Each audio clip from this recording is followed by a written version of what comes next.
This is the Story Trust Media Podcast. He thought more episodes would fix the problem. He was wrong. Welcome to the Story Trust Media Podcast. My name is John Gehring, founder of Story Trust Media, and I'm here to talk with you today about a very important topic. Okay, and we often talk about this in marketing, in content creation. This is a key term that people often throw around there, and I think very deservedly. But I don't think we always talk about it the right way, okay? What I want to talk to you about today is niching. How often have you heard this? The riches are in the niches, right? So if you're going to build a business, you don't want to sell to everybody. You want to sell to one particular small subset group. And we've talked about this before, right? Why is podcasting any different? We think that to build an audience, we need to cast a wide net. We think that if we just talk to about enough topics at enough people, then we'll just by default gather enough audience members. And by default, we'll grow our brand and grow our podcast. That's never the case. In fact, I've been on several podcasts recently, and I won't say names, but I've been on several of them where it's just been, hey, what do you want to talk about? Hey, you seem cool. You seem like fairly successful. What do you want to talk about? Yeah, audiences don't respond well to that. Audiences don't know what to expect. This isn't just a content issue. This is a trust issue. Okay? We talk all the time, Story Trust Media. That's literally what we're named after. Tell your story, build their trust through the stories that you tell. Right? Through the message that you share, you're building trust. You're eroding trust when your audience doesn't know what to expect. See, people think it's bad to be predictable. It's good to be predictable. It's trustworthy to be predictable. My wife likes when I come home at the end of the day. I'm predictable. My wife likes when I hold the door open for her. I'm predictable. In the same way, when you're creating content, you need to be predictable to a certain extent, especially who you're talking to and what you're talking to them about, something that's of value to them. Would you seriously turn on your favorite TV show if you had no idea what was going to be happening for that show? If you had no idea what it was going to be about, how the content was going to feel?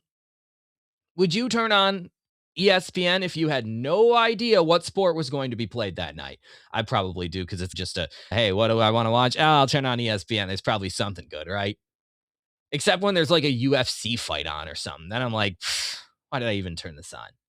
The reality is I turn on ESPN at night because I know I like sports. And most likely there's going to be something that I like. But I wouldn't turn it on if I had no idea what topic they were going to cover that night.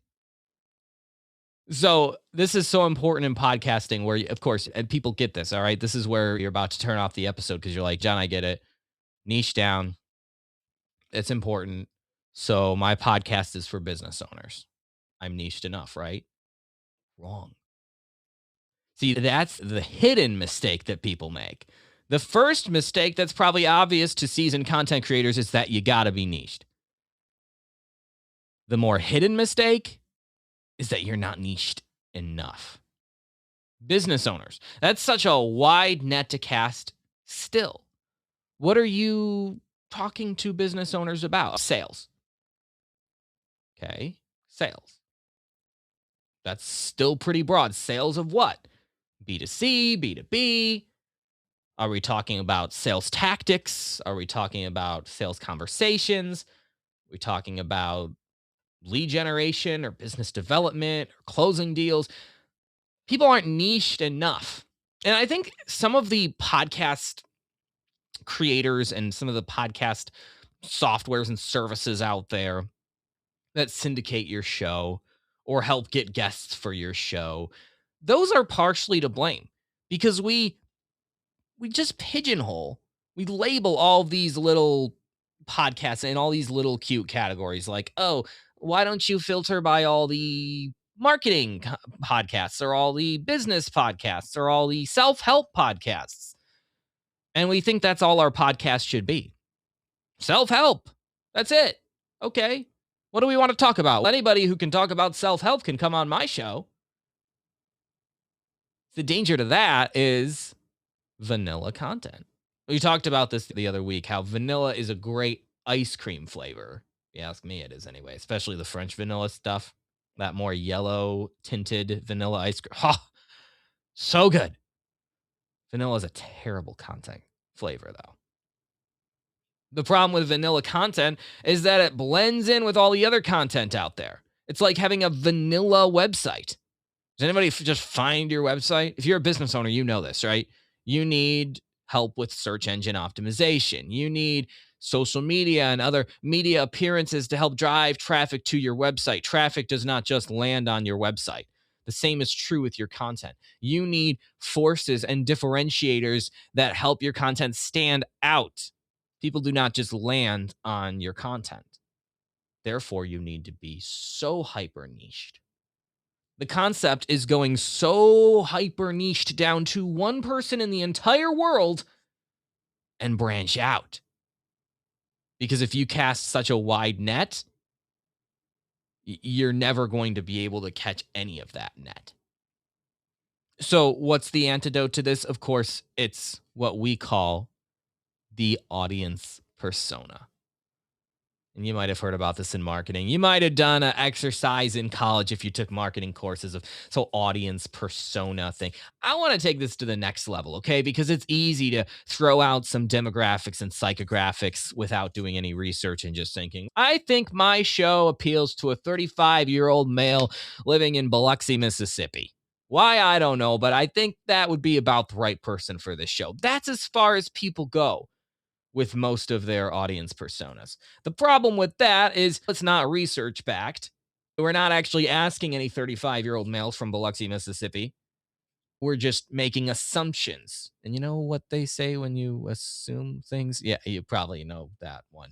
But yeah, so what is the answer to this? It's not necessarily just creating an audience persona just to check off a box and do the exercise. The answer to this is actually finding a real person in your real everyday life and talking to them. That's right. I know this is a different concept. Not a lot of people think about. I want you to find one person in your network who your podcast is for. You don't have to know them super well. Say they're a LinkedIn connection. That's fine. Say you've only talked to them a couple times on networking calls. That's fine. But who are you talking to? Simon Sinek says start with why, which is really important. I think it's also important in content to start with who. Once you have your who in place, you can go to why, and then you can go to how. And so who you're talking to is so important, not just because you want it so hyper niched that you know exactly who you're talking to, but also because when you're talking to one person, when you come across in podcasting, like I'm talking to you, I'm not talking to you all. Hey, everybody out there. Thanks for checking out my show. The trust is built through one-on-one conversations. We were taught this in broadcasting, right? You're talking to one person. You don't normally hear good broadcasters on radio come on and say, hey, everybody, thanks for listening to the show today. No. Say, hey, how are you? Hey, if you are interested in this, do this. If you want to call up the show right now, not if any of you out there listening want to, it's subtle, but it makes a big difference. And when you're positioned to talk to just one person, it makes all the difference in the world for your show. You create one-on-one relationships with 1,000 people. You don't create one relationship with 1,000 people. There's a difference, and that difference is very important, and that difference has to do with trust. That's why in many radio studios, we actually have cardboard cutouts of the individual, the audience persona that we're talking to. And we have that cardboard cutout in the studio right in front of us while we're talking, since otherwise we'd be just talking at a wall, a padded foam wall. It's nice to have that person. It's probably radio people are so crazy because literally we're talking to a cardboard cutout, but we're actually talking to somebody. We're giving ourselves the illusion and getting ourselves in that mental zone of, I'm talking to one person. I'm not talking to everybody out there. I'm talking to one person. The psychology there is very strong when it comes to trust building, when you're talking to one person versus when you're talking to an audience of people, an auditorium of people. Our brains have trained us to tune out. We're more likely to tune out when we're just one of many people being talked to. But when there's a one-on-one relationship developed, our brain has taught us to tune in. And that builds trust. When that host is talking to you, that builds trust. When you're talking to one audience member, that builds trust. So that's a really important reason to build an audience persona. You think that the answer is recording more different types of episodes with different types of guests and casting a wider net. Or maybe you know that's not the answer, but you're also not niched enough. You're a podcast for business owners and you've never thought about which type of business owner or what problem you're solving for that business owner. Narrow it down. Now, of course, people will say, well, then, John, only one person in the world cares about my podcast. That's not true either. First of all, casting a very narrow net still reaches more people than you think. There are still a lot of 35-year-old males in Biloxi, Mississippi, or around that age, right? There are still a lot of these different categories of people. You just don't realize it. And then there are people adjacent to these categories of different people. So you can never please anyone. You can never provide value to everyone in the world, or even to every business owner in the world. But your content can still, through different points of connection, can still hit people who are outside of your target audience persona. But it doesn't hit people who are outside of your audience persona until you identify who that audience persona is. And then it can start to touch those people on the outer reaches of it too, because your content is that good. But your content isn't going to be good until you know who you're talking to. So start with who, narrow it down, relentlessly cut out topics and episodes that don't talk to that persona. And then your podcast will feel more narrow. You'll think, oh no, I'm shutting people out. I'm not talking to everybody. I'm not casting a wide enough net.